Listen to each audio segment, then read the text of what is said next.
చూస్ country delight, live better. ఇప్పుడే country delight యాప్ని download చేసుకోండి. చాలా మంది 18 సంవత్సరాల లోపున్న పిల్లలు కూడా రోడ్ల మీదకి వచ్చి పెద్ద పెద్ద కత్తులు పట్టుకొని తలలు నరికి కేసుల్లో కూడా ఇరుక్కున్న పరిస్థితి ఈరోజు కనిపించింది. అంటే నేనేమంటానంటే, ఇంతకు ముందు నువ్వు అధికారంలో ఉండేటప్పుడు గాంజాను తీసుకొచ్చి యువత భవిష్యత్తుని విపరీతంగా నాశనం చేసి వాళ్ళని ఒక సైకోల కింద, ఉన్మాదుల కింద కొంతమందిని తయారు చేసిన పరిస్థితి. మళ్ళా తిరిగి ఇప్పుడు అదే రకంగా ఈరోజు బయటకు వచ్చి అపోజిషన్లో ఉన్నప్పటికీ కూడా, ప్రతిపక్షంలో ఉన్నప్పటికీ కూడా ప్రజల్ని భయభ్రాంతులను చేయడానికి అటువంటి చిన్న చిన్న పిల్లల్ని ఈరోజు జీవితాలు నాశనం చేస్తూ ఉంటే వైఎస్ఆర్సీపీ నాయకుడికి కనీసం కనికరం అనిపించట్లేదా? ఈరోజు నేను ఎందుకు మాట్లాడుతున్నానంటే, ఈరోజు చాలామంది నేను చూస్తే ఎంతమందిని ఈరోజు వాళ్ళందరినీ కూడా నేను బయటకు చూసాం. ఎంతమంది ఏ ఏజ్ గ్రూప్ ఆఫ్ పిల్లలు ఉన్నారు, ఎవరున్నారు ఇందులో అని చూస్తే 17 సంవత్సరాల పిల్లలు కూడా ఉన్నారు ఇందులో, 19 సంవత్సరాల పిల్లలు కూడా ఉన్నారు. అంటే నువ్వు ఎలాంటి పిల్లల్ని ఈరోజు బయటకు తీసుకొచ్చి వాళ్ళ జీవితాలు నాశనం చేస్తున్నావు?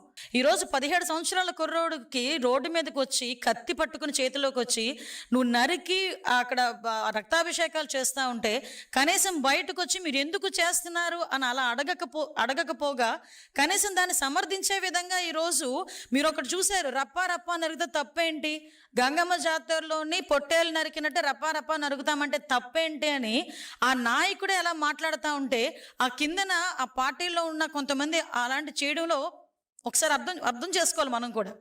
ఈరోజు పిల్లల భవిష్యత్తు అండి, చిన్న చిన్న పిల్లల భవిష్యత్తు నిజంగా చాలా బాధ అనిపిస్తుంది.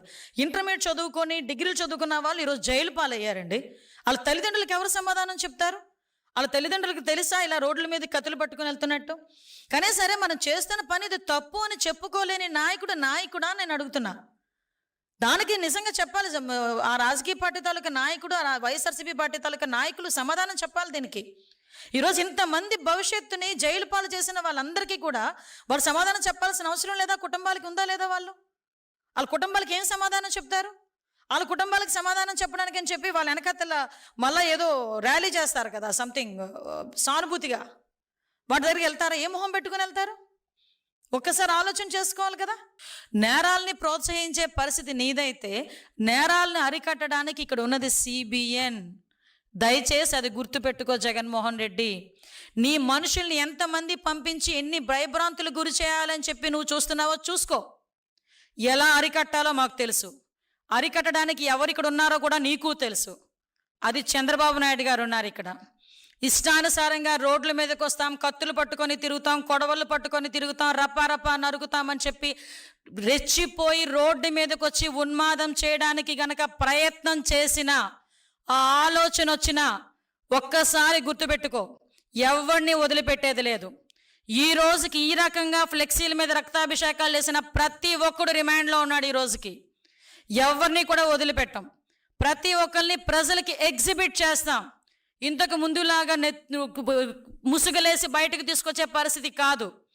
ఈరోజు ఒక పోక్సోలో చిన్న పిల్ల మీద రేప్ అటెంప్ట్ చేసిన రోడ్డు మీద నడిపించే తీసుకెళ్తాం. నువ్వు కత్తి పట్టుకొని ఉన్మాదం చేయడానికి ప్రయత్నం చేసినా వాడిని కూడా రోడ్డు మీదకి తీసుకెళ్ళి రోడ్డు మీద ప్రతి ఒక్కడికి వీడు ఇలాంటోడు, వీడు రౌడీయిజం చేస్తున్నాడు, ఇలాంటి ఆడు వల్ల సమాజానికి ముప్పు అని చెప్పి ప్రజలకు చూపించడానికైనా రోడ్డు మీద నడిపించి తీసుకెళ్తాం. ఇక మన రాష్ట్రానికి చాలా ధైర్యశాలి, దీశాలి,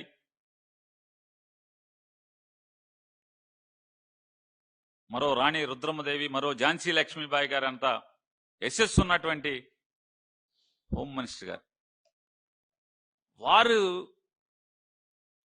శాఖ మాత్రం వారు పట్టించుకోరు. హోంశాఖలో మర్డర్లు అయిపోయి, కిరాతకాయలు అయిపోయి, అమ్మాయిల్ని చెరిచేయని, చెరబట్టని, చంపేయని, ఆస్తులు లాక్కొని కబ్జాలు చేయని, ఇక్కడ ఆవిడ అసలు మాట్లాడరు. ఈ రాష్ట్రంలో శాంతి భద్రతలు దిగజారిపోతున్న పరిస్థితులు భారతదేశంలో కేంద్ర ప్రభుత్వం చెబుతుంది ఈ రాష్ట్రం నాశనం అయిపోతుందని. అయినా వారేం మాట్లాడరు. నాకు అంటే నేను అడిగాను చాలా మందిని, ఏంటి అసలు హోంశాఖలు వేసి జగన్ని దూషణ శాఖ ఇచ్చారేంటి ఆవిడికి? జగన్మోహన్ రెడ్డి దూషణ శాఖ అమాత్యులు ఏంటంటే, సార్ ఆవిడ చూస్తే మాకు ఎవరో గుర్తుకు వస్తున్నారని ఒకసారి ఆఫీస్ ఎదవలకి బుద్ధి జ్ఞానం లేదు. ఈ మధ్య మరీ ఘోరం అయిపోయి నెలకి 2 సార్లు బిల్లుతున్నారు బ్యాంక్ ఆఫీస్ లో. అల్లాడిపోతున్నాడు మహానుభావుడు, అల్లాడిపోతున్నాడు. గబా బయలుదేరిపోయాడమ్మా. తెల్లారు వచ్చాక తెలిసింది అప్పుడే ఉద్యోగం కాస్త ఊడిపోయేది. అల్లాడిపోతున్నాడమ్మా. అల్లాడిపోతున్నారని నేనేం మాట్లాడట్లా, సెక్రటరియట్ లో విలేకరులు అందరూ చెప్తున్నారు పాప అల్లాడిపోతున్నారు, మంత్రి గారు అల్లాడిపోతున్నారండి. ఇక్కడ అలా ఆయన ఉద్యోగానికి పిలుస్తున్నారు అనుకున్నట్టే హోమ్ మినిస్టర్ శాఖలో మాత్రం, హోంశాఖలో మాత్రం, లా అండ్ ఆర్డర్లో మాత్రం ఏలు పెట్టినట్ల. కనీసం కానిస్టేబుల్ ట్రాన్స్ఫర్ కూడా ఆవిడని చేయనివట్ల.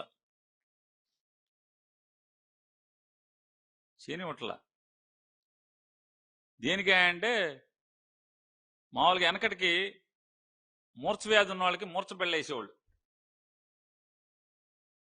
అంటే ఈయనకి మూర్ఛ ఉంది, పడిపోతే నీళ్లు పోయిండాయి అని చెప్పి రాసి ఉండేది పాలక. ఇప్పుడంటే మందులు వచ్చేసినాయి కాబట్టి మూర్ఛ వ్యాధికి బాగా అవి కనపడతలా. ట్రబుల్ షూటర్ అని ఒక పలకేసి ఈవిడ్ని అల్లాడెట్టి చేసేస్తున్నారు లోకేష్ నాయుడు, చంద్రబాబు నాయుడు.